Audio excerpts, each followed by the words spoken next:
Spoiler alert, Slashers Paradise encourages viewers to watch these horror films before listening to our show. Danny and Lance will go through everything, including filmmaking, dialogue, characters, and even full scene breakdowns when we get excited. Enjoy the show. Gold red hand. Lance, you want some Jiffy Pop? Sure don't. Sure. Third time's a charm. Jiffy Pop. Again, same bit.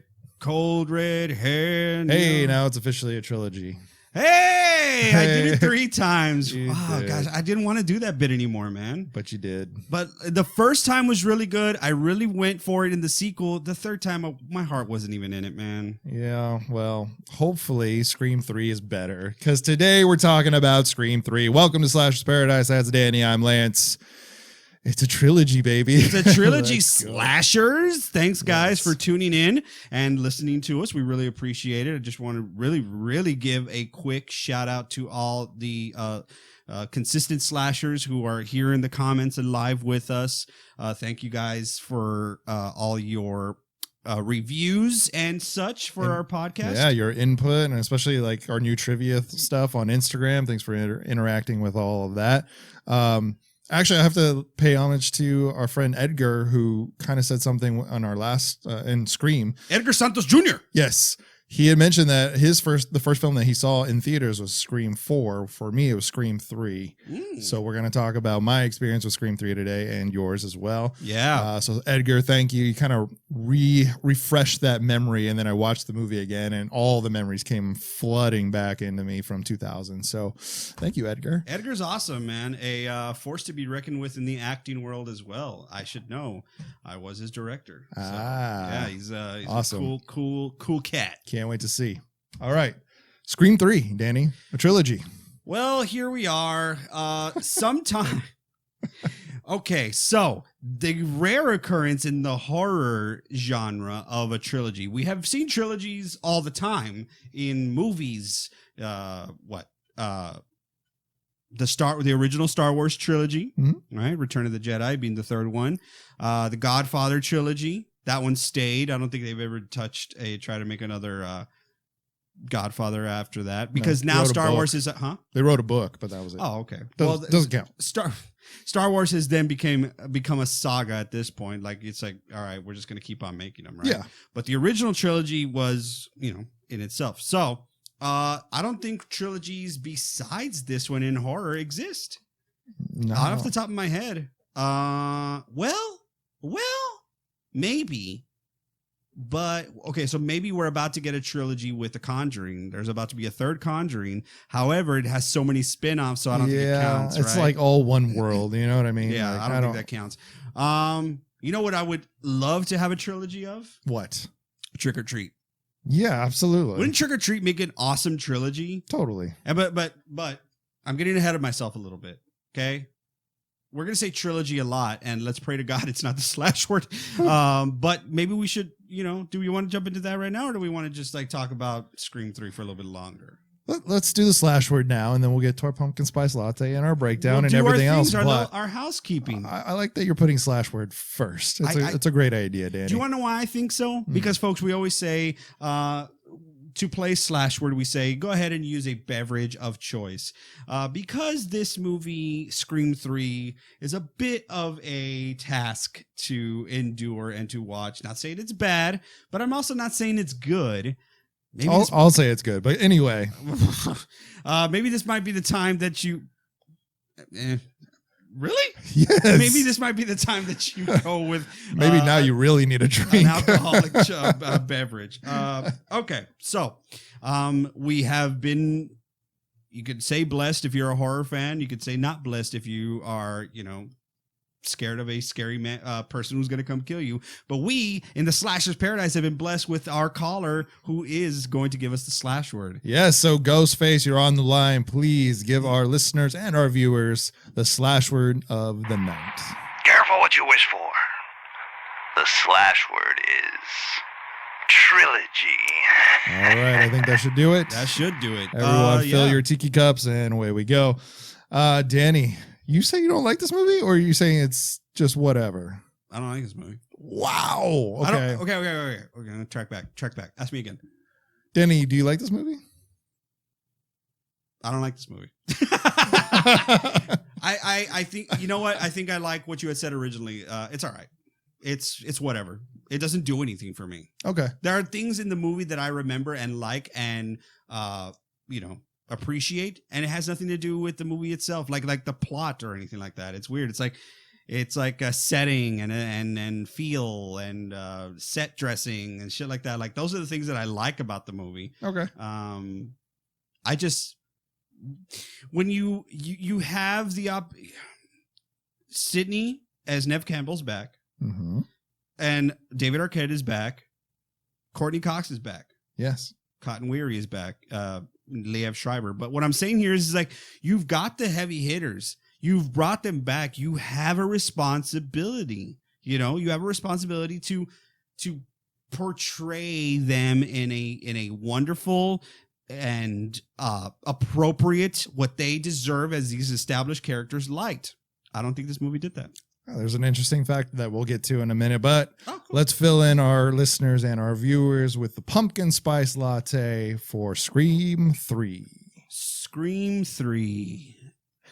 Pumpkin spice latte goes as follows. Years after the second attack on Sydney's life by a persons donning Ghostface, Sydney has moved on to live in adjacent to the Hollywood area, where she is trying to move on with her life, living a very secluded life, and as a phone operator for a I think suicide prevention line or something like that.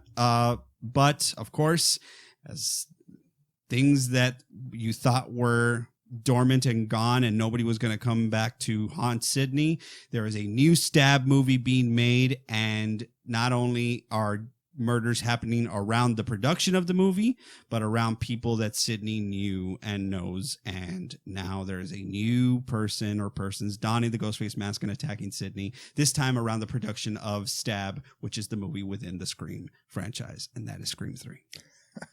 Beautiful. Our breakdown for Scream 3 was released on February 4th, 2000. So we've had a break from 1997, Scream 2.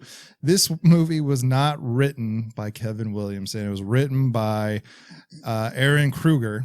Funny name. Wow. Directed by Wes Craven again. Kevin Williamson did write an outline for this film, but this writer, Aaron, kind of went off script and started to rewrite in a totally different direction, so much to the point that Wes Craven had to kind of interject and rewrite some stuff to get back to the characters, something that you just mentioned where characters maybe seem a little off base. Our budget for this film was $40 million and our box office is $161.8 million, so we're not making as much as Scream 1 or Scream 2, which was almost dead even. Our cast of characters quite a variety for 2000. So Nev Campbell's back, Courtney Cox is back, David Arquette is back. We got Patrick Dempsey, Scott Foley, Parker Posey, Liev Schreiber, Jenny McCarthy, Lance Henriksen, who is the nicest actor I've ever met in my entire life. Yeah, that is I love that I heard that. Yes, I love that. That's He's true. the sweetest man I've ever met. Celebrity status. And you're tocayo. Huh? You're tocayo. Yes. Emily Mortimer, you're acting like I don't know what that means, but I do. Kelly Rutherford, Dean Richmond, Jamie Kennedy for a moment. Carrie Fisher's in this. Yeah. Patrick Warburton is in this. There's a plethora of other randoms that we'll maybe mention, but that is the breakdown for Scream. I like this movie. I do. I think... Go ahead, please. There is, again, even bigger than Scream 2. There's a big movie feel to this. Something that you've mentioned quite a few times is it's considered a thriller on certain platforms. The way iTunes breaks it down in my genres, it's like my horror section obviously is the most movies that I own. But this one is put into the thriller category. Yeah, and I can kind of see that. I'm okay with that. I mean, the blood is cut down, way down, because yet again, I think this one was the one that almost broke Wes Craven with the MPAA. He sent so many different versions of this movie yet again, just like Scream 2 and Scream 1 to the MPAA, that they kept cutting it down and down and down and down. And they almost went completely bloodless for this movie. And he's like, what are we doing? You know, it was pretty close to it. I'll say. So there's that's kind of cut out of there. So it just, but with a story that has been told, the big movie feel, I really enjoyed it. And again, another cool opening scene. I think we take a new Cotton Weary, the 100% Cotton but at this host. At this point, yes, Cotton Weary in the world of the Scream world has, capitalized big time off of his his fame. I touched that. I hope I didn't ruin anything. And is now a talk show host called 100% Con. You were right. Absolutely. But Liev Schreiber, to his own testament as an actor, is a big star, way bigger star since we last saw him in Scream 2. Mm-hmm. So they are kind of taking the old formula of having a big famous name at the beginning, because like he shouldn't be in this movie be outside of a cameo. Like he's got at this point he's like churning, he's got a lot of things going on. Mm-hmm. So he does come back and do the Drew Barrymore, Jada Pinkett Smith, Omar Epps formula of the character. He fills that void in this part, in part 3. It's funny because it was actually his idea to do this, to be the opening scene kill. That's beautiful. What's brilliant is we're going back to the time of being a horror movie fan and witnessing the media and the interviews and everything. So I remember him talking about this scene, not giving away that he's going to be the first death, big spoiler. Yeah. But and I remember him saying, like, I'm terrified. Like he did not, he was terrified of scary movies. Neve Campbell's another one that does not watch these movies because she doesn't like to be scared. That makes so much sense. I think at one point, no, she's the same. Jamie Lee Curtis is the same. Mm. She's like, she hates being scared. Right. So yeah, there's something to that, I think, because maybe that, that depiction or that, it's real terror that you're seeing on their faces, probably. So yeah, and so we have a new setting. We're no longer in Woodsboro. Technically, we're no longer in the college. We're in Hollywood. Hooray for Holly! Yeah. So it opens up with the helicopter, which to me always signifies big blockbuster for some reason. Like you could afford a helicopter for a scene. I know. But then I learned that there are ways around it. Like they're like, hey, can we just film? Yeah. The LAPD like in their chopper, because not all of them are marked or something like that. Right. But yes, I totally get it, and I totally agree. It does have a big blockbuster feel to it. What was the budget again? 40. So significantly more than the first two. Because the last one I thought you said was 20. 24 for Scream 2, and I believe it was like 20 for Scream 1. So they've doubled their budget, but they didn't double their return. No, not even close. Not even I think close. that's why. I think that's what left a lot of. Okay, no, like horror fans, I don't think really do care. In the grand scheme of things, maybe they do, because the more the movie that makes, the more of the property you get. Mm-hmm. So for those of you that loved Godzilla versus Kong, you'll probably get some more of that because it made a lot of money, and that's why they made the sequel. That's why they're making this one. So as far as they're concerned, the first and the second one made buku bucks, right? Mm-hmm. The second one almost on par with the original. That's amazing. Not to mention, I'm sure, DVD sales and merchandise and whatnots and who's it's and what's it's galore. But this one, they said, let's go double the budget, and they didn't make the return. So I don't have the numbers in front of me, but I will venture to say that sometimes in the true trilogies, the third one, it's true. The ones that we just mentioned, the original Star Wars trilogy plus The Godfather, like the third one is looked at as kind of the weakest, depending on who you talk to, right? Because, Return of the Jedi is great. Ewoks for life. For life. I don't know. That was Hogan, I guess. Yeah. But... So you're already up against it. And do you know if they set out to say that, yes, this is going to be a horror trilogy? Going into this one, this was it. And they were promoting it as like, this is the cap. It's a trilogy, and that's it. This is the final chapter, which makes Randy Meeks, who kind of comes back. I talked about this in the second one, or maybe this was before we recorded Scream 2. You'd mentioned like how many fans were so pissed that Randy was cut out, and they were really considering, because of that, because Wes Craven's website had so much in the inbox about how dare you kill Randy, He's like, well, shit, I guess I got to bring him back. They almost resurrected him for this movie. Like he would have just survived the attack. Yeah, and it was funny because I remember the forums. I'm in the forums at this time. It's 2000s, baby. You got to be in the forums. I'm in the forums, and I remember people making the joke about Zombie Randy being in this film. And we talked just like giving the rules as a zombie. Yes, like the trilogy. There's like it was like fun trolling back then. You know, you come up with these funny stories for these characters. Oh yeah. But we talked about in the second one that the original ending was ruined, so they had to redo it. So for this one, they did the exact same formula. Wes Craven shot 3 different endings and a bunch of extra scenes, so nobody knew what was going to happen out of this until literally the premiere. I think was the first time that most of them saw it, or like a pre-premiere kind of a thing. So because they didn't want it out, they didn't want it out there. And I remember the hype for this movie, the big blockbuster Scream movie. There was a lot of hype to it. So this is 2003, right? 2000. So, oh man, see that.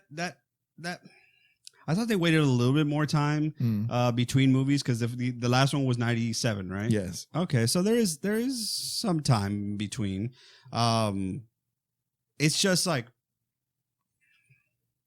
the last people who hold these movies up to be holier than thou and like put them on pedestals are the money people, are the people who greenlight films to be made. By that time, you're breaking down things in such a like the minutia of details. It's like you don't see it for what it is. It's an artistic creation and depiction that you're almost like it is a business. I mean, you know, we're in it. I get it. I totally get it. Here we are talking about it. We have the luxury to be able to watch these movies and look at them with just the fan appreciation of it. Because it didn't cost us anything. Well, I mean, you pay the ticket, right? But it didn't like cost us like to make it or anything like that. We're just ingesting it. So in a sense, there's just not going to be that level of appreciation or like careful,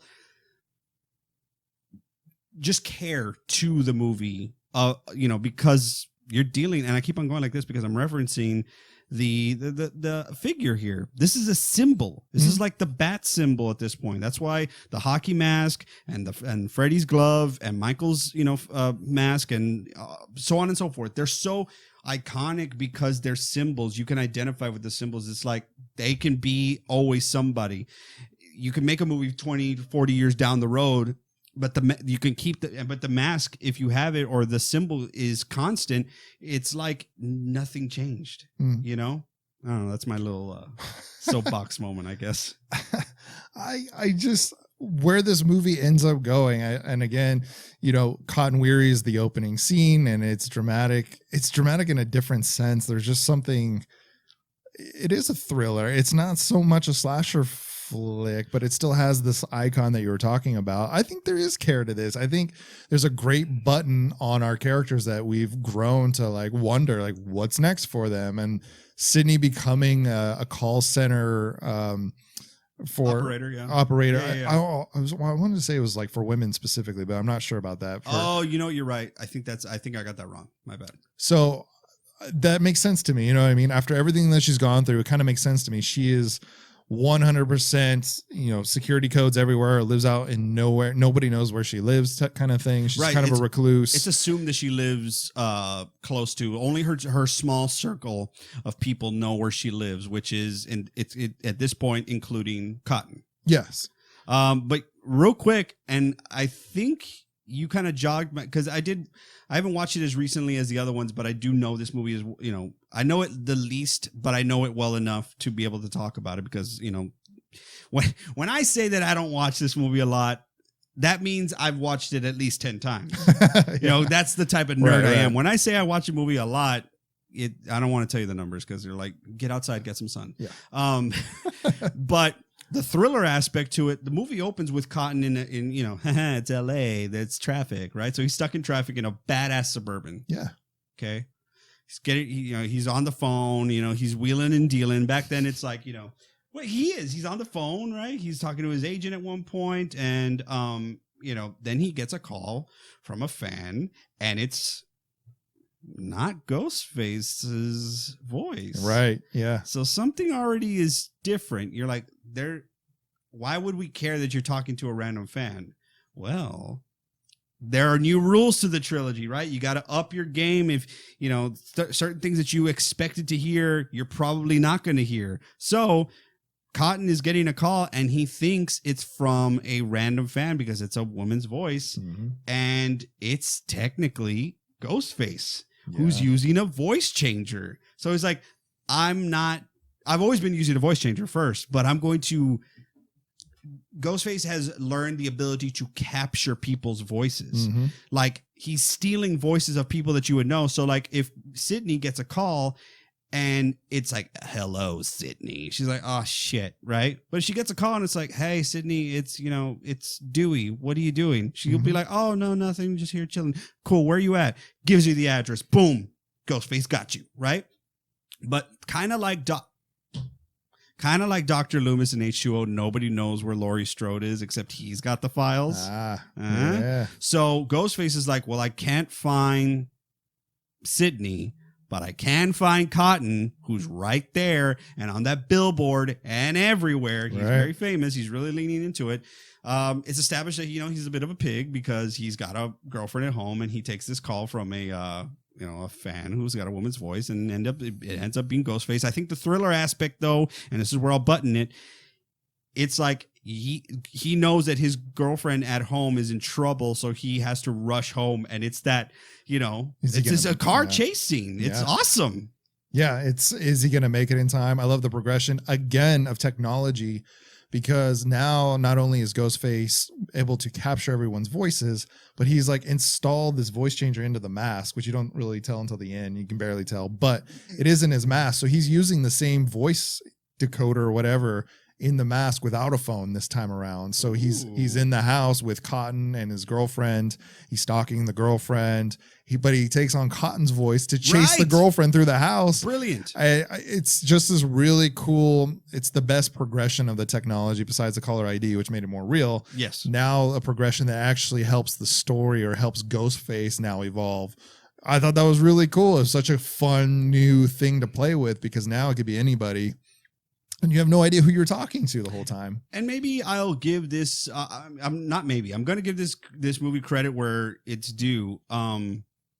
But I will say there's something there in the original episode for the first movie. We talked about I had mentioned the fear of technology also being a part of it. Mm-hmm. It's not necessarily like, oh, I wish I had a phone, for this situation so I can call the cops and get away from the killer or like, whatever. It's like there is a real theme outlined throughout because technology is at the crux of almost everything. There's a phone call, there's a video, there's a message or something that is being it's being disseminated, but with the use of technology. Yeah. So it's like, there's like this idea, right? That like technology is ever changing, in the hands of good, what can it do? But in the hands of evil, it can do just as much. So like, I like that theme has at least remained constant. Yeah. That fear of it. Right. But I mean, I'm going to say, I love this movie right up to Scream 3. Because I love the Cotton thing. It's so awesome. Yeah. I love Cotton's death. Then after that, I think it gets a little too convoluted for my own taste, but that's it. So for you kind of have like an H2O take where it's a great opening scene and the rest of the movie you can kind of... Yeah, wow. I could go with that. Yeah, absolutely. Because look, I mean, I think one of the biggest betrayals of this movie is Dewey's character. Okay. I mean, because like... Okay, so Dewey is... so on each movie that's dealing with like true story... elements or stuff that like you would need some sort of an expert on the set. Mm-hmm. For instance, in The Exorcist, which we will talk about eventually because we are, there are priests that are in the movie that are real priests that were there on set as far as like, they were the experts on set and such. So Dewey has now graduated to being he's the expert of the Woodsboro murders, so he's on set for Stab 3 at this point. Yeah, Stab or 3. The 2. It's 3. So they skipped over 2. Yeah, it already came out. It already got mass produced. So Stab 3 at this point, and he's the expert on set. So like, for someone who has been seriously, Sydney, I think maybe got like a scrape here and there. Mm-hmm. Gale, she took a tumble and got hit in the head. Dewey has been, excuse the weird word. I mean, it's not weird. It's a word. It's been penetrated by Ghostface multiple times. You would want I just think that it would be someone who would be so against glorifying the moments that he had to painfully live through that, okay, if Gale was the expert, I'd buy it. Yeah. But Dewey should not be the expert. It would be so counterproductive of anything that he was stood for, my opinion, obviously. I mean, yeah, I get your take. I think obviously it was to bring that to light to make him maybe a possible suspect of who the killer could be or something like that. I remember the forums we're all talking about, is his limp going to come back? Is that limp a real thing? Does it get better? All this kind of stuff. So was it a fake? Oh, the limp is gone, right? It's not quite. He's still got a little stutter in his step, but it's much better. His arms are yeah. Can you? He's like, sorry, dude, we've tried every sort of therapy. We can't fix you. Right. And then Ghostface is like, yeah, I'll just stab you again and it'll fix you. Oh, yeah, you just let me mess around the nerves back there. Well, maybe I don't know if they make a reference. Maybe he had a real surgery after Scream 2. I don't know. But no, yeah. Well, I mean, it's just he gets stabbed in the back again. It's like, damn, dude. Several times. But yikes. And he's also the security for an actress playing Gale Weathers in this, played by Parker Posey, who after this movie, had the biggest crush on. First, dude, Parker Posey, folks, slashers out there, open up your outside of the horror genre, look up Parker Posey in Christopher Guest movies. There's a connection, right? Parker Posey in Christopher Guest movies. Christopher Guest married to Jamie Lee Curtis in real life. How about that? But Best in Show. There's Waiting for Guffman, right. But I love her in Best in Show she's hilarious. But she's also great in Waiting for Guffman. I did the thing where you see an actor in a movie you like, and then you like their character, and you go, "What else have they been in?" Yeah. I didn't know who she was, so I went back and watched all her quirky characters in all these movies. Dude. I was like, "Oh my god, I love this girl!" She can improv so well. That's essentially, if you've ever seen The Exorcist, that's what it was based off of, that style. But she was in also, remember Superman Returns? Right after Scream 3, all of a sudden her star went went up, and they put her in that Superman movie, and she stole the show from that terrible movie. But yikes! I just love watching her in that because she's a beautiful girl. She's a great actress. Like, I just like watching her, and it was cool to see her star tick up after this. But I loved her after this, man. I was like, oh, I'm a Parker fan. But she's hilarious. She's playing, so everyone is their counterpart is cast as someone. So there's a person, Emily Mortimer's playing Sydney, and Parker Posey's playing Gale Weathers. Who's playing Dewey? Just some dude, right? I don't know. I don't know what he is from. I know that Josh Hartnett and a few other big actors were considered for this role, but it was somebody else. Oh. I don't know. I thought he played it perfectly though.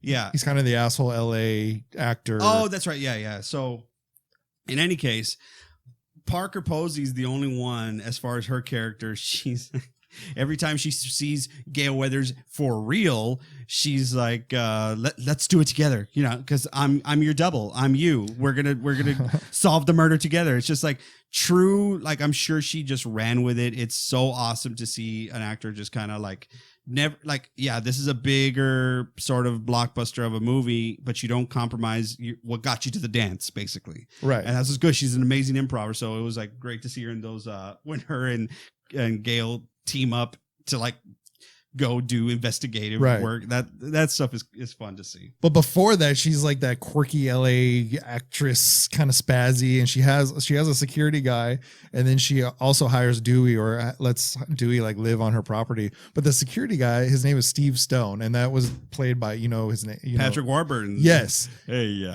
and yeah, the Tick. No, he's Joe from Family Guy. And the Tick. So the fun fact that I've been wanting to share with you. Okay. You know who was considered for this role? Think of the name. Stone Cold Steve Austin. Yes. Really? Yes. Oh, that would have been so awesome. He was highly considered and almost hired to play this role. Oh, dude, can you imagine how that would have been? All right, we're waiting here for Ghostface, and are you kidding me? That would have been so cool. That would have been so, but you would have had to see. So essentially, Stone Cold Steve Austin would have had to play a character that would get killed by Ghostface or stun him. I don't know. He was flipping off Ghostface. Everybody get down. Hey man, that's a shoot, man. I love Stone Cold is awesome. Straight up Stone Cold Steve Austin. Yeah, that is so funny. Could you imagine the movie with that? I mean, there were so many people that were up for so many roles in this movie that would have completely changed it. Talk about Jenny McCarthy being in this. All right, yeah. From Singled Out. I love Singled Out. Me too. Loved Singled Out. Me too. I can't wait till I'm old enough to go onto the show, and I'm going to go on the show, and then Jenny McCarthy's going to be like, oh, you know what? The reason you can't find a date is because it's me.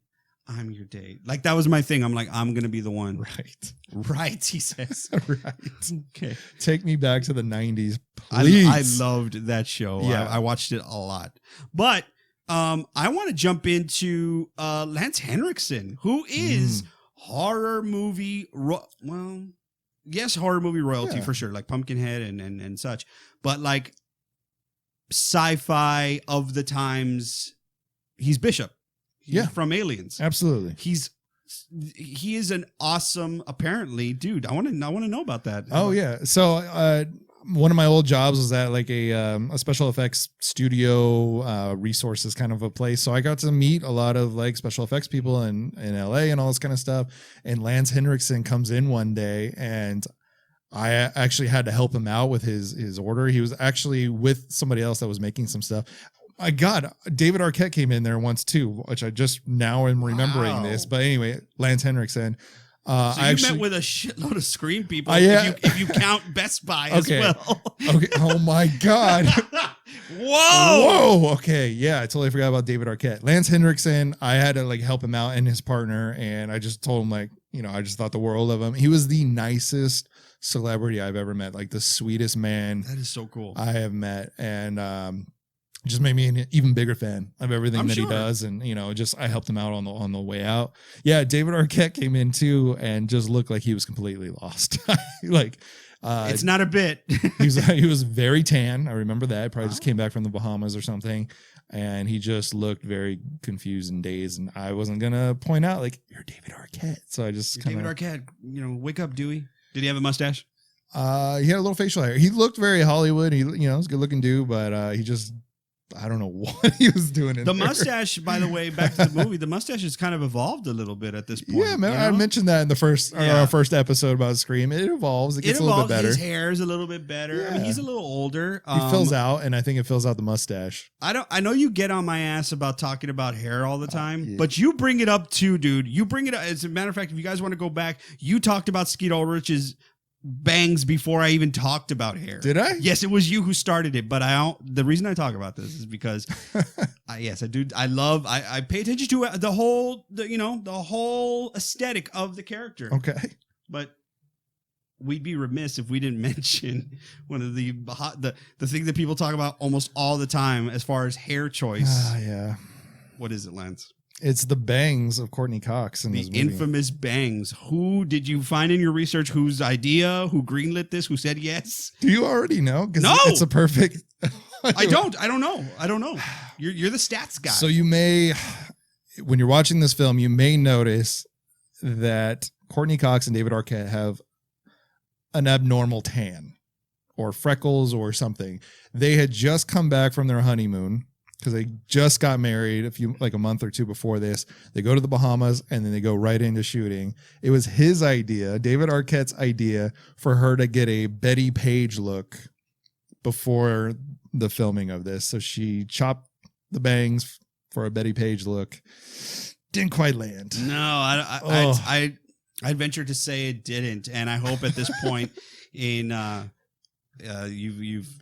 shown the picture of the bangs. There it is. Yikes. It was so bad that. But she's so beautiful though. Like, yeah. Okay, great. Like the worst thing about you is this like, not great haircut, but you're still Courtney Cox. You're still gorgeous. One of my favorite things, one of my favorite stories, this came out only in the last 2 or 3 years, is on Twitter. It's like, I may be having a bad day, but I'm not having Courtney Cox bangs bad day. She responded to it like, what the fuck? I love that shit. I don't, because like sometimes at these like screenshots, it's like, you know, did someone do that themselves? I think they did that to Chris Jericho because he posted that like picture of him like with a like silk shirt all open and his hair's all to one side with the extensions. And it was like, I forget, but like it was like a pretty bad like diss on him. I think they called him like a buff lesbian or something like that. And then they put that he responded like, dude, what the fuck? It's funny that you another fan of the podcast, and I a slashette, one of my good friends, Minerva, a college friend and a fellow classmate of mine, sent me right before we started doing this episode, sent me a Instagram from Courtney Cox's Instagram, coincidentally. And it was, she's got the bangs. I think she's got like a wig on or something like that. And like Ghostface is behind her.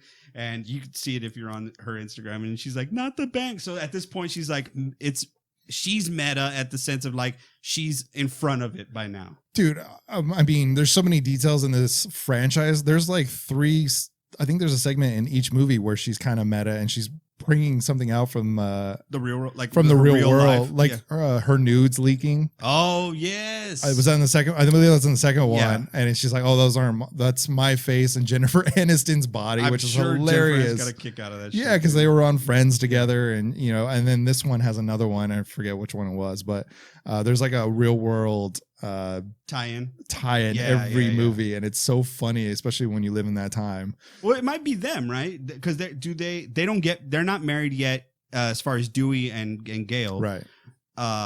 They're still there's a tie-in at the very end once they do get engaged. But let's you know, I mean, I do want to definitely gush again. I want to be on record. I want to be on record here in the slasher's paradise to say that my favorite scene in the entire movie of Scream 3 is definitely the cotton opening scene. There's something calming about Liev Schreiber's voice, and you know, the idea that he really it's in the eyes. Maybe I'm seeing too much of Sabretooth as well in him, you know, because X-Men Origins Wolverine. Yeah. You know, there are a lot of good scenes in this as far as deaths go. Steve Stone and you know, he's this big Patrick Warburton trying to like protect somebody, but a lot of good stuff. Yeah, I love the Hollywood aspect. I really do, especially with where the movie's gone. We've gone from Woodsboro. We've made a movie about it.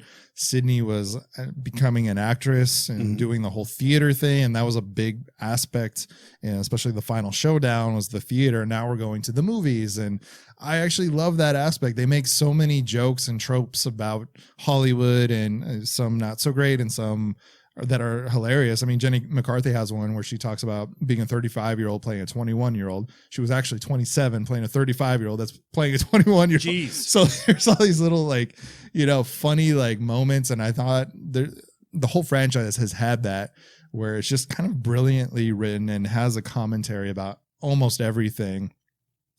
And the detectives in this, especially Kincaid, I thought was a really fun, cool character. He's the obvious one that you're kind of supposed to poke at the whole time, thinking it's him. I think that's what annoyed me the most about McDreamy. McDreamy.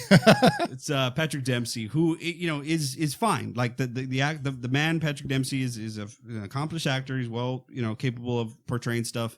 I think what annoyed me so much about his character, which in the sense that maybe they did their job, was that he's obviously the guy that you're supposed to suspect, but he does so much of the suspecting that it's annoying. I'm like, no, don't point at me. I'm pointing at you first. But he's a detective. I understand, but it's like as you're watching it, you're like, don't stop questioning Dewey that way. Like, because he's such a dick to Dewey, dude. And I don't like that, because, like, you know, there's a soft spot for Dewey and stuff, but at the same time, you're such a good detective. Why don't you solve the murder or solve the case? But of course, you have to romantically link your lead character always for some reason. I'm rolling my eyes because it's not necessary. But there's like a little bit of a thing, right? It's like hinted at between Detective Kincaid and Sydney. Yeah. Right? I mean, I don't know. It's not, it didn't land for me. That's me personally. I think what happens is that you're so concerned with introducing so many more characters. Yeah. You decided to kind of put your main characters in the back burner. Does that make sense? Kind of. Well, I say kind of because couple things happen with this for the production, but I want to get to Kincaid real quick. He's new to an old situation. You know what I mean? Like you got Dewey, you got Courtney Cox playing, Gail Weathers and Sydney kind of being back in the mix. You have this old Ghostface. He's the new detective to the old crowd. So it kind of makes sense with some of those scenes and some of that dialogue where I'm like, of course he's going to suspect everyone. Of course he's going to point the finger. Yeah. What happened with production on this is they actually didn't write him into the third act. He just drops off and they're like, oh shit, we got to put him in there. Yeah. So the scene at the very end where he kind of comes in, you're like, oh, maybe it is him. It really is him after all of this. That was kind of like a last minute, like, oh shit, like we kind of forgot about this character that we had been building up the whole time. It's lazy, Lance. It's lazy. Like you have to know where you put the things. You have to know where all the chess pieces are. You can't just be like, oh shoot, I had this king or whatever chess is. Well, the whole time. And another piece of that puzzle was unfortunately Neve Campbell's contract was she could only shoot for like 21 days. So if you've noticed, there's not a whole lot of Sydney. No, I did notice. Of, the screen time and all that kind of stuff. So you had to write around that. So it's yet another piece of the puzzle that you got to like adapt to. This is more so the Gale and Parker Posey and Courtney Cox. I feel like they got a lot of screen time. Yeah. And Dewey, of course. Yeah, no, I agree. And but okay, so that's so enjoyable for me. I mean, no, it's great. Like everyone, there was like the buddy cop spinoff of Gail Weathers and what's Parker Posey's character? Her character name? I think it's Christine or let me see. But what they say is like there was a natural chemistry there because Jennifer Jolie, Jennifer and Gail. But anyway, all that to be said. There's like rules, of course, to these movies, right? We're back to the rules, of course. Rules of the original about how to survive a horror movie. You can never drink, never have sex. We all know those. Okay. For part 2, there were new rules. For a sequel, a horror movie sequel, right? There were rules to follow. There are now trilogy rules that Randy posthumously, I think I said that right, with the lisp, introduces via a tape that he recorded before he died, which is like, thank God they put Jamie Kennedy back in. Yeah. Because it's like, this is your fan favorite. You got to have him in. And it's like, I think, he's so important to the franchise. He's just synonymous especially with the franchise. 1, 2, and 3. By far, you needed him just as much as Sydney is to a certain degree. Like this is, he is the staple. Yeah. If I can compare it to something a little bit more recent, it's like when, spoiler alert, at the end of the first Insidious, when they got rid of Lynn Shay's character and they're like, oh shit, we like her. How do we, we keep her? So it's like, you make big, I don't think he needed to die in part 2, but anyway, he's here in part 3 in a tape that was brought by his sister. Yeah. Oh, it's just cute because like she's like a Woodsboro, local, and she knows Dewey, and she knows, oh hi, we miss you guys in Woodsboro, which is cool. It brings it all the way back to the first one, and the fact that the town is still there. Like that's a rule, right? What is one of the rules? We're bringing back stuff. Not like it's almost like they will reference the sequel, but it's more about the original stuff from the original that they're bringing. It's like a hopscotch. They're just jumping part 2. It's like 1 and 3 are supposed to be connected more so, which is what it is, right? So what are some of the rules? Supernatural. The killer is supernatural. Shooting him, stabbing him won't work. You're gonna have to blow him up, cryogenically freeze his head, and send him into space. Yeah, right. Which is like I think all of Jason X. Pretty much, yeah. And blow him up. People who you thought cannot die can die, as Randy references in the video. He's like, I died, which is it's like so like creepy. He's like, hey, if you're watching this, I'm dead. But like he's like, this is what I know my part is. So it's like it's very heroic of him in the sense he's like, I'm gonna this I means can't help Sydney. Yeah, So even our final girl can die in this movie. That's part of the rules. And then the other one was the past. Right. The past come back to bite you in the ass. Which like Jamie, I don't know. Didn't you say that was like a crap load of footage that they had of him? Yeah. So, I mean, we kind of talked about it in Scream 2 because of it being spoiled and not wanting to let any of the actors know what was going on. They shot just tons of different footage. So Jamie's I was gonna say Jamie Lee Curtis, Hey. Jamie Kennedy's, Randy's footage in this is only about 3 minutes long overall. Yeah. I think they had about 2 or 3 hours of actual footage that they shot with Jamie Kennedy, and then they like spliced everything together and cut it and all this kind of stuff just to throw people off. Just tons of footage. I mean, you think about the budget. Yeah. It's probably way up there because of all the reshoots and rewrites and all this kind of stuff. I'm sure, but it's also like in this video, it's always stuck with me. This part is like he says the final rule is about the past coming back to haunt you. Whatever you think you know about the past, forget it. The past is not at rest. Everything that you know about the past, forget it. I'm like, why are you saying past 40 fucking times? But anyway, it stuck with me just because like, okay, they're driving that home. So past. So you got to think about the past, right?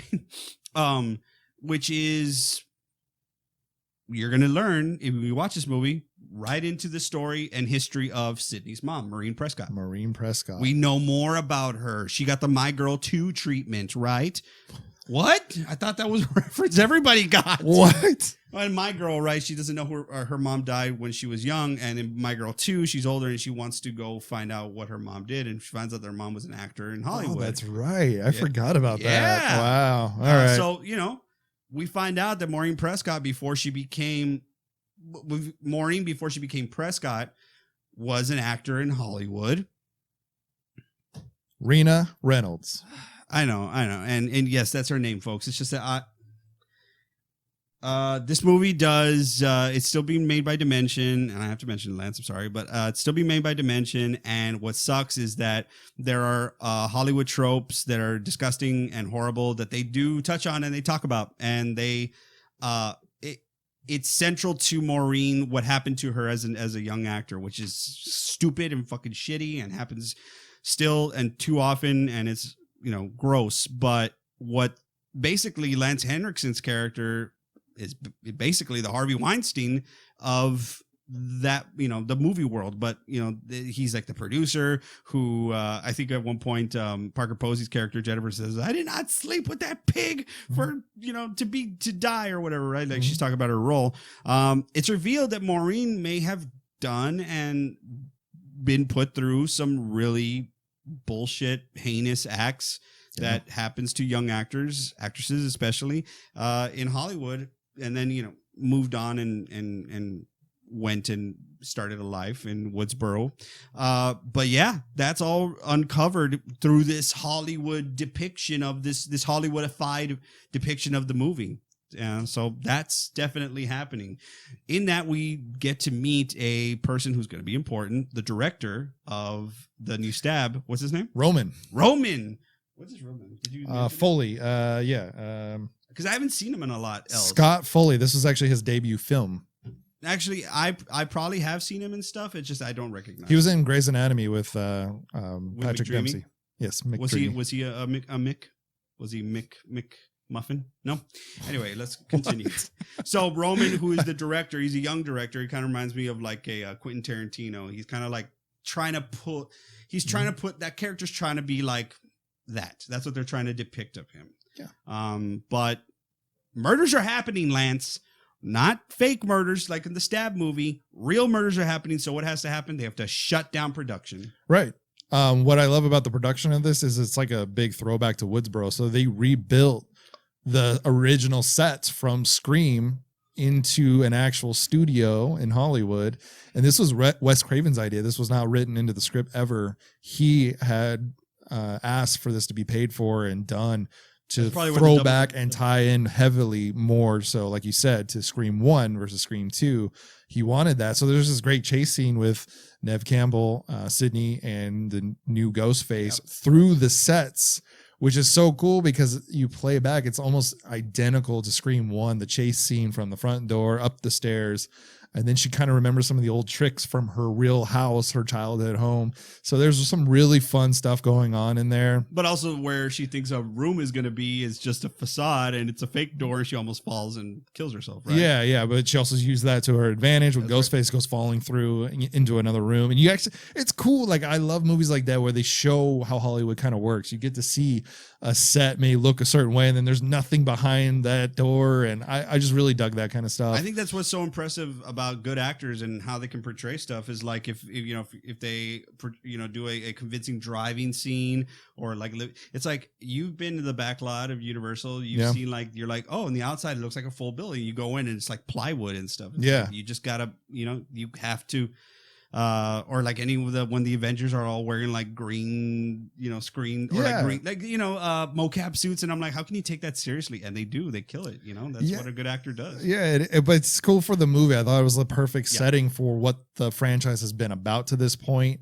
Usually, we talk about with horror films like small town setting is so synonymous because that's where we come from, and we connect to that. But this one has progressed from small town to big college to now Hollywood.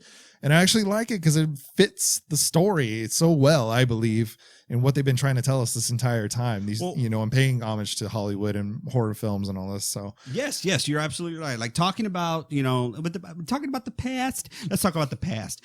In the past, Billy, what does Billy Loomis say? She's like, when Sydney says, but Billy, this isn't a movie. He's like, of course it is, Sydney. This is all one big giant movie. That's not it, but yeah, you're Jake Gyllenhaal movie. That's what he says. Is it? Yeah, he says like it's one great movie. Yeah, one big movie or whatever he says. But wouldn't it be proper that the culmination, which is supposed to be the third one, which we end up knowing it's not, but anyway, the culmination is like it has to be about the movies. Mm-hmm. So you're right, absolutely. What you said. So one fact I haven't brought up was before this movie was written, they contacted our boy Matthew Lillard to come back. Shut up. You know that he was in Scream 2 for a cameo. He was in a party scene. He's just there. So the idea for what Scream 3 was going to be was like a flashback, or like he was he was like an extra in a party scene in Scream 2 in the frat house. That's fun. Another fun tie back I gotta say really quick is Sydney the entire time is wearing Derek's necklace. I did I did like that. I want to say that was one of the only real tiebacks to the two. Yeah, it was such a. There's like I love the soundtrack to this. There's more emotion to it, and I think it really plays with Sydney's character of. I like it because it matches the movie. It matches Sydney's story a little bit more. So when she's wearing that necklace from Derek, her boyfriend, who she didn't know she could trust, but in fact she could, and it was a good guy. So you notice she'll tug on it sometimes when like she's trying to do or say something non-verbally. It's such a cool acting moment. I'm so glad it was written in there. Stop saying good things about this movie. You're going to make me come around and like it, and I'm not gonna. Thank you. Well, okay, so the original concept was for Matthew Lillard to have survived the TV to the face, be in jail, and orchestrate all these I think it was like high school kids to go after Sydney with the Ghostface mask and all this kind of stuff. In the original opening, they didn't film it, but it was Sydney being attacked, her and a friend being attacked by Ghostface, who turns out to be a high school kid playing a prank on her. So I don't like that idea as much. The Stu Macher is a little interesting to have him in jail and kind of have him come back and orchestrate something. But for the time, 2000s, a lot of high school bad stuff going on. I'm not going to get specific, but sure. That's why it was scrapped right away. Well, here's the thing. I do like the idea that it's kind of circled back, even with the new Scream coming out, of the idea that Stu Macher could be alive, and even he, Matthew Lillard, in his Twitter was like, only a TV fell on his head. Yeah, I mean, you could hear him whimper too. I mean, there was still something left. Yeah, there's still something there, and I guess what you can, I think the only drawback is like he wasn't the mastermind. Yeah. Billy was a mastermind. So it's like you only bring him back because he's Matthew Lillard. Well, give him 20 years to mature and think about his actions. Well, what are we at? 20. It's the 25th anniversary this year. This year? Right? 96 to 21. Do the math. No. 21 plus 4. Okay. Now what? It's 25. It's 25th anniversary this year. Oh, cool. Hey. Math. Oh man. Okay, so the movie is definitely really it's not so much. I mean, yes, Sydney does get attacked and chased and stuff, but it's putting her through the emotional ringer. And just imagine for 1 second that you are Sydney in this sense. You know about your parent for so much, like this is who you know, like this is my mom, this is what I know about her. You've had to now post her death, you've had to realize that not only was she not a saint, Mhm. but that she had a completely different life before before she married your father, and you happened. Yeah. So it's like she's being put through, like, geez, God, like, what else can I be put through? So she's learning a lot about her mom, and it does kind of culminate into a situation where, of course, people are dying left and right, and some of the murders, like you said, they almost went bloodless. I think that's what I think. There is a very streamlined sort of feel to this movie, why it didn't get as much of the it didn't get as gory as, like, we're talking about, like, Steve's entrails falling out of him in the original. Now we're like, here to where it's like gunshots and stuff. And it's like a little more streamlined. But we do come to this culmination where, the movie's been shut down and the actors are kind of like, around, and then you suspect some of the actors to be the killer, and Emily Mortimer, who's playing Sydney's character in the Stab movies, there's something wrong with her too. You're like, you could be the killer. Well, because she does that transition. She's this very sweet, like, oh, I'm just lucky to be here, and then she kind of starts to turning like on people. You know what I mean? Like she was the one that said, "I didn't fuck that pig, Roman." It wasn't Parker Posey. It was Parker her. Posey got with Roman. The director. Yes, I know. Yeah, the line you're saying was actually, yeah. Okay. But she does the turn. She does the turn that Cotton kind of did, and she does, she's this very sweet, innocent girl, and then all of a sudden she starts to kind of turn on people. And so she's suspected, is what we're saying. Yeah. Okay, so the movie's been shut down, but there was going to be a big rap party for it, birthday party for Roman, and birthday party for Roman, and it was going to take place at Hillcrest Academy. What? Folks, here's a little bit of not fun tidbit. I love the ending setting so much, is what I said. I like things that I take away from this movie. Yeah. And I was like, oh, I love this house. It's a mansion basically, and there's a pool, and there's a deep, great halls, and apparently like trap doors and such like that. And then I'm like looking at it, I'm like, this thing looks really familiar, but it's not Hillcrest Academy, which is, I think, is what it's called in Halloween H2O. The school where Halloween H2O takes place is the same mansion that the ending of Scream 3 is. The same setting, but they just shot it better, as Lance pointed out to me earlier. Yeah. They shot it way better in Scream 3. I'll give them that, because it looks so cool. Yeah, the cinematography in this just made the place look so much better. They added so much. It was really creepy, and you got to see all these new corridors and all this kind of stuff. Like, it was just a really, really cool setting for a Hollywood movie, I thought, and the killer's kind of coming out everywhere. Like, the killer, Ghostface, always seems to know all the doors and have all the tricks and all that kind of stuff, because it turns out it's Roman. It's Roman. Roman has been pulling the strings the entire time. Not only has he been getting people to do things by, remember we said in the beginning, he's voice changing the shit out of this movie. Yeah. He's telling Gail to go to do different things with Dewey's voice. She told, I think it was either Kincaid called Sydney or somebody to get Sydney there, right? It was Kincaid? I believe so, yeah. Anyway, he's a mastermind, and it's Roman, but you're like, okay, it's the director. Okay, that's dumb. Well, here is some huge... You got to bring back the past. You got to bring back the past. The past is not at rest. We talked about Maureen Prescott, unfortunately, doing and having been done stuff to her that would cause her to become pregnant. And she did give birth to Roman, who is Sydney's brother. Long lost brother. Half brother, obviously, but Sydney and Roman are brother and sister, and that's the big reveal. He is after Sydney because she got the mom's love, like, because she'd abandoned him. Yeah. Right? She put him up for adoption, or she abandoned him. And he went knocking at the front door. Hey, Mom, it's me. And she shut him out, said, Rena is your mom, and Rena is dead. Let's just talk about Maureen Prescott for 2 seconds, can we? Can we?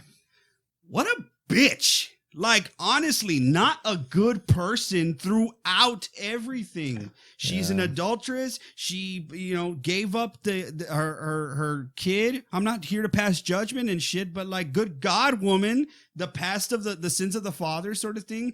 Everything that she has done has been to fuck up Roman's life, because he went psycho. But like, poor Sydney, she's like, I thought we were cool. Yeah. And I mean, Maureen didn't ask to be murdered by Billy and Stu. I'm not saying that, but I'm just saying, and I'm not talking about real people. These are characters, okay? Don't come at me, folks. But what am I out of line? No, but it makes you think it's like the butterfly effect. Like, it didn't only go to Roman and Sydney, but it messed up Billy, and which translated into Stu and Roman, who apparently orchestrated everything, and Billy's mom. It just trickles. Your choices trickle down, it's a trickle down effect, and that's kind of, I guess, the moral of the story. There's not really anything redeeming about Maureen at the end of the day, which is so sad for Sydney because she has to deal with her mom's life. Yes, her choices, and that's why that the sins of the father thing is like the thing is like.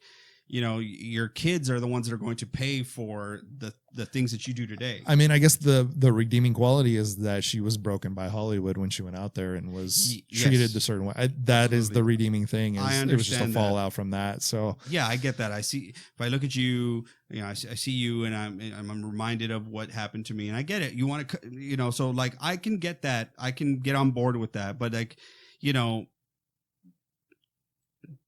it is what it is. But like, what a revelation, what a reveal. But here's the thing. I think the payoff, like Roman is choosing to do this to Sydney because, and I'm going to get you for the life that you stole from me. And he's like, kind of like laying into her. And Sydney's like, here we go. She like rolls her eyes at him. She's like, "Oh, I'm tired of this bullshit, man. Like, you're fucked up because you're fucked up. Like, don't blame this shit on me." It's like our opening of this episode. Exactly. Here we go again. I have to listen to another soliloquy about why you're doing this and why I'm the reason and all this other shit. Boo-hoo. Yeah, and it's a big boo-hoo, and Roman's like, "No, how dare you? This is my moment." Yes, this whole thing was orchestrated by me, and you're taking it away from me. How dare you? So. I kind of, and he was gonna kind of do the Cotton Weary thing where he's like, I'm gonna take credit and be the survivor from this kind of a thing, and you snapped and I survived. So he even had more motivation and more, to build off of killing Sydney and everyone else. But as far as the rules go, and obviously Sydney, subdues the killer. And there's a touching moment because she's like, well, you're still my brother. It's kind of, Lori and Michael. Yeah. And I actually like that scene. Like they do the handhold and there's a close up of the two hands. And it's like after everything she's been through to hold the hand of the person orchestrating it. I dig it. But not just the person, which is, Roman aside, he has the costume on. Yeah. So she's holding Ghostface's hand. Yeah, with gloves and everything. So it's like there's some symbolism there. It's like you have been the constant. Whoever's under this mask or under this costume, it's almost irrelevant because this face, this figure, has been the thing that has shaped my life. Yeah. Yeah, I thought that was a great little bow to put on it. Obviously, Roman comes back, and there's one good trope at the very end of this where Dewey's just lighting him up, bullet after bullet after bullet after bullet after bullet. Well, and he can't kill him. Yeah, because we've established that he's wearing a vest. Like he knew he's going to get shot. He took a few rounds in this movie, but finally Sydney's like, the head, Dewey, the head. And he's like, huh? Oh, shoot him in the head. Bang. And there's our supernatural. That is, man, I did. Yeah. But then again, I think with everything, all the chips on the table about like how you're making points about that. Okay, the rules are that the killer is going to be supernatural and stuff. Mm-hmm. Okay, so you've already said that this guy is going to, or the killer is going to be able to withstand a lot, but they had a rational explanation as to why. So like, whereas Jason is just like, he's taking all these shots, he's just Jason. Jason didn't have a bulletproof vest. They're like, the reason this person is able to withstand a lot is because he's taking a human approach as to why. It's like, I have a bulletproof vest, so you can't kill me. You know what I'm saying? Yeah.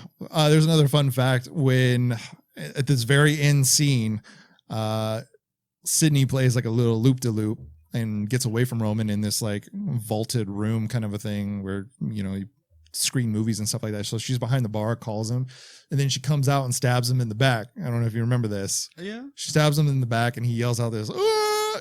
That was real because Neve Oh my Campbell gosh. missed the padding on his back and actually jammed this thing into his flesh. So his scream is actually real in this moment. Oh my gosh. Yes, this poor guy. And they, of course, kept that cut. So, I mean, not that this is like the only movie I've ever seen in my life, folks, but Linda Blair saying it burns, it's burning me is because it was really burning her. yeah. And when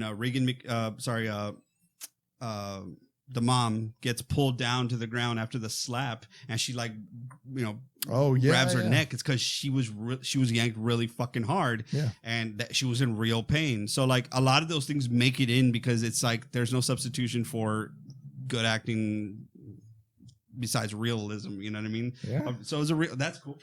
I Yeah. like that. I like that. I think I've given you another stab to put on this one. I think you like it a little bit more after our conversation today. Well, because I've never really Scream 3 is the weakest of all of them in my opinion. And I know it's not your opinion because you've kind of alluded as to which one that you don't like out of all of them. Yeah. But there is definitely some things that I will always remember with this movie, particularly, the fact that Stone Cold Steve Austin could have been in it. Yeah, what a great piece of trivia. Wonderful, dude. What a missed opportunity as well. Hey, Dewey, get your ass out of the pool, man. Hey, how about some beers? Oh, man. Hey. I wish these movies could be produced in an like anybody out there that does 3D animation and all that kind of stuff, start making these movies. Like, give us the alternate versions, please. Yes. We'll hire the voice actors ourselves, or we'll fund it or whatever. But please, I would love to see these alternate versions of movies actually portrayed somehow, even if it's animated. Oh, it'd be perfect. It's like, hello, is this Steve? Yes. What's your favorite scary movie? What? What's your favorite scare? What? All right, I'm hanging up.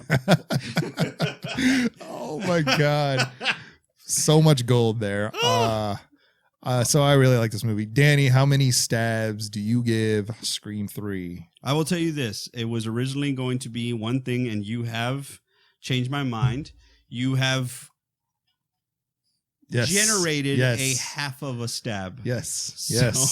I'm going to give Scream 3.5 stabs. I'm giving it a 4. It's on par with 2 for me. Not on par with 1, of course, but it's up there. I loved it. I love my experience in the theater. It was another one of those top 5 movie theater experiences, but I still love watching it. What I will say is the movie as on its own, not great, but for a trilogy, for the end of their story, especially Randy's, this is the end of Randy's story. I really enjoyed it, and I think it was a great button on a lot of storylines introduced from Scream 1. So I give it a 4. And you give it a 3.5. 3.5. I was going to be a 3 because, but that's just like middle of the road. It's like, I don't care. I think it didn't stick the landing, but as it turns out, as you all know, it wasn't the last one anyway. Yeah. All right. Well, that's Danny. I'm Lance, reminding you to lock your doors, bolt your windows, and the past is not at rest. And join us next time for Scream 4 in Slasher's Paradise. Hey, Randy, what are you doing on the TV, man?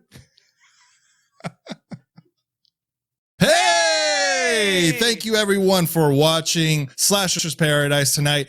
Please go down to the subscribe button right down here and click subscribe, and make sure you turn on your notifications so that you know when we go live next time on YouTube. Danny. And if you prefer an audio version, look us up on Apple Podcasts, find Slasher's Paradise, listen to us obviously, and leave a 5-star rate and review. If you don't know what to say, go ahead and put in a request of a movie you'd like for us to talk about. We'd love to hear what you think, guys. Yes, please. And if you would love to see more of our beautiful faces, head to facebook.com/deadcandyfix. Dead Candy is the producer of Slasher's Paradise, and we will see you there, and we will see you next time. Here's to you guys. This is Slasher's Paradise. Sorry, I had to work that in. And I'm going to drink on that.